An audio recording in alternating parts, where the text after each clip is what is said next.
करना है बस। तो कह रहे हैं आचार्य भगवान तब भी आप अपने लिए काम नहीं कर पाए, पूरी पर्याय निकालिए।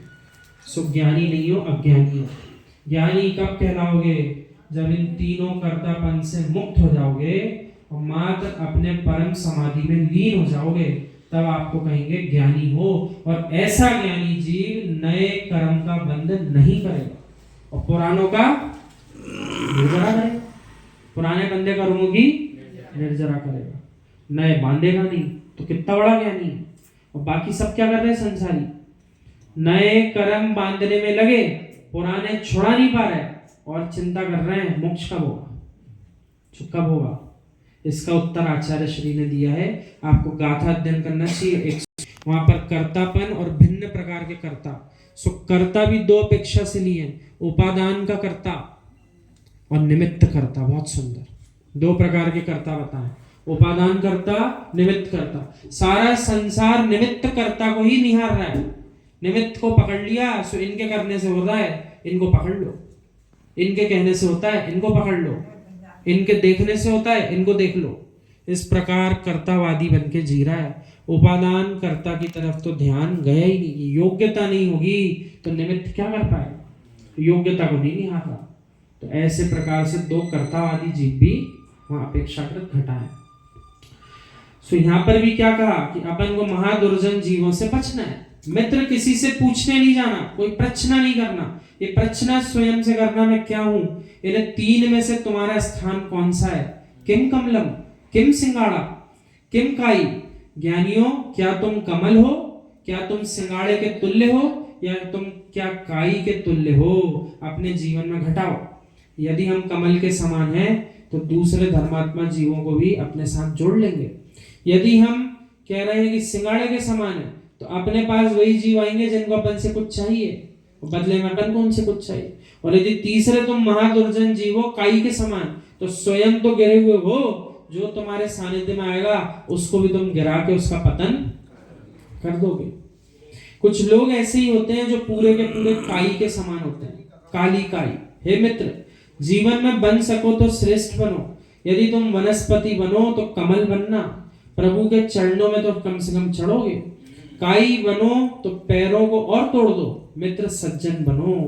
तो इस गाथा में सज्जन बनने की प्रेरणा सारे भव्य जीवों को दी जा रही है कि मोक्ष तो मिलेगा, मोक्ष मिलने के पहले इस पर्याय में आ गए, सज्जन बन जाओ, दुर्जनता का त्याग कर दो। हे मित्र, मिश्री जो होती है वो बाहर से मीठी होती है, अंदर से भी मीठी होती है। जो अंदर भी मीठी हो, बाहर भी मीठी हो, उसी का नाम मिश्री। मिश्री ऐसी नहीं होती बाहर से मीठी दिखे, अंदर से फीकी, अंदर से फीकी तो बाहर से मीठी। ऐसी मिश्री नहीं है। मिश्री तो जितई से देखो उतई से मीठी होती है। मिश्री के बीच में जो धागा होता है वह उसके संयोग से ही मीठा हो जाता है। ऐसे ही मित्र, जो सज्जन पुरुष होते हैं वो अंदर से भी मीठे होते हैं, बाहर से भी मीठे होते हैं, और उनके संपर्क में जो आता है वो भी मीठा हो जाता है। हम तो बार बार ये बहुत सारे जीवों को अपने साथ जो काम करते हैं वो बताते रहते हैं, देखो भैया बचकर जियो। आप जो लोग एक साथ भोजन भी करते हो, सब भोजन तो साथ करते दिख रहे हो एक थाली में, पर एक दूसरे की थाली में छेद भी आप लोग ही करते हो। हम तो बोल देते हैं। हमने कहा बच के रहो, जितना साथ भोजन कर रहे इससे ये मत समझ लेना सब एक दूसरे का सगे हो गए। कोई एक दूसरे का सगा नहीं है तुम में से। हे मित्र, ये परम सत्य है, जिन जीवों ने पूर्व पर्यायों में कोटि कोटि तप किए होंगे वही पुरुष साधु बनकर जी पाते हैं। अब यहाँ ऐसा इसलिए कह दिया आचार्य श्री ने, इसके पीछे बहुत गहरा सिद्धांत है। अभव्य मिथ्या दृष्टि भी होगा तो दीक्षा तो प्राप्त कर लेगा। कुछ कठिन है क्या? दीक्षा कितनी देर का प्रसंग हमने बताया था आपको। अधिक से अधिक पकड़ोगे तो 1 घंटा लगता है मात्र कमरे में दीक्षा मिलना हो। ज्यादा उसमें फैलाना नहीं करना पड़ेगा, घंटे भर के अंदर दीक्षित हो जाएंगे। लेकिन आचार्य श्री कह रहे हैं, जिन्हें जीवों ने अपनी पूर्व की पर्यायों में, एक पर्याय नहीं कहा, पर्यायों में कोटि कोटि तप किए होंगे। कितने तप? करोड़ों करोड़ों तप तपस्याएं करी होंगी, वे ही पुरुष साधु बनकर जी पाते हैं। लौकिक साधु, लोकोत्तर साधु।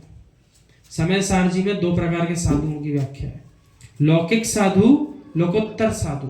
तो यहाँ पर जिनकी बात कर रहे हैं वे लोकोत्तर साधु हैं, लोक के अंतिम भाग सिद्ध अवस्था की जो प्राप्ति करेंगे, ना कि लौकिक साधु जो संसारी अवस्थाओं में उलझ गए, बाहरी परिग्रह आदि में जिनको आनंद आ रहा, वे नाम के लिए साधु हैं, उनने भी मोक्ष प्राप्ति का उपाय नहीं खोजा। तो ऐसा लिखा है अभव्य मिथ्या दृष्टि भी ये पदों को प्राप्त कर सकता है, लेकिन पद की प्राप्ति मात्र मोक्ष भेजने का साधन नहीं बन पाएगी। पद प्राप्ति के साथ लक्ष्य को लेकर के जो चलेगा और पूर्व की पर्यायों का उसका जो तप का फल है उसका साथ देगा, निमित्त करता। तो वर्तमान में उपादान और पूर्व की पर्याय के तप जो है वो बन रहे हैं निमित्त। तो दोनों कर्ता उसको बनना पड़ेंगे, आवश्यकता पड़ेगी। निमित्त कर्ताओं की आवश्यकता है। दीक्षा गुरु नहीं होगा तो दीक्षा कैसे लेगा, शिक्षा गुरु नहीं होगा तो शिक्षा किससे लेगा। तो निमित्त चाहिए कि नहीं चाहिए, निमित्त चाहिए। और उपादान में योग्यता नहीं होगी तो गुरु क्या सिखा पाएगा। यदि स्वयं के अंदर इतना ज्ञान ही ना हो कि विषयों को समझ पाए, और गुरु कितना ही समझा दे, कितना ही अध्ययन करा दे, क्या समझ में आने वाला है, कुछ नहीं आ पाएगा। इसलिए कह रहे निमित्त कर्ता भी जरूरी है, उपादान कर्ता भी जरूरी है, दोनों की आवश्यकता पड़ेगी। यही है समय सार।